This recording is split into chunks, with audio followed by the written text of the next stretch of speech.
Kif kien mistenni, Charles Farrugia magħruf bħala t-Tikka iddikjara li rċieva l-flus kollha u relatati mal-bejgħ ta' propjetà fl-Imdina ta' 3 miljun euro, propjetà li kien se tinxtara mill-ħabib intimu tad-Deputat Laburista Rosianne Cutajar Yorgen Fenech. U b'dan il-pass kompli l-istrateġija tad-Deputat Laburista Rosianne Cutajar sabiex tibqa' tifforma parti mill-grupp parlamentari.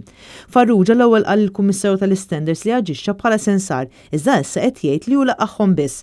Rapport li ħarġ mit-Times jiżvela li Charles Farrugia bagħat ittra lill-Speaker Farrugia fejn sostan il-flus kienu bħala ħlassa li laqqa il-bejgħ ma' xerrej.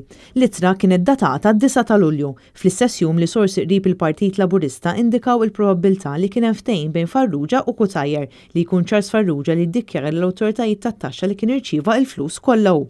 Farrugia insista li Rosianne Cutajar li hija wkoll suġġetta għal investigazzjoni qed issir mid-Dipartiment tat-Taxxa ma benefikax mill-flus imħallsa lilu. Charles Farrugia qal li se jkun qed jippreżenta ġustament fid-dikjarazzjoni tat-taxxa tiegħu minkejja ma kienx legalment obbligat li jagħmel dan peress il-ħlas kien rigal.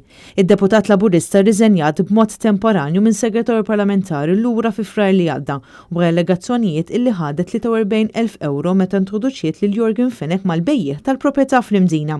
Rosianne Cutajar fil-jiem li ġejjin mistennija tkun informata formalment li hija suġġett ta' investigazzjoni fuq evażjoni ta' taxxa. Din l-aħħar saga ta' Cutajar tpoġġi pressjoni fuq il-Grupp Parlamentari Laburista u aktar fuq il-Prim Ministru Robert Abela li fil-kabinett tiegħu għandu ministru li fuqu hemm allegazzjoni qawwija li jorbtuh mas-serqa tal-HSBC.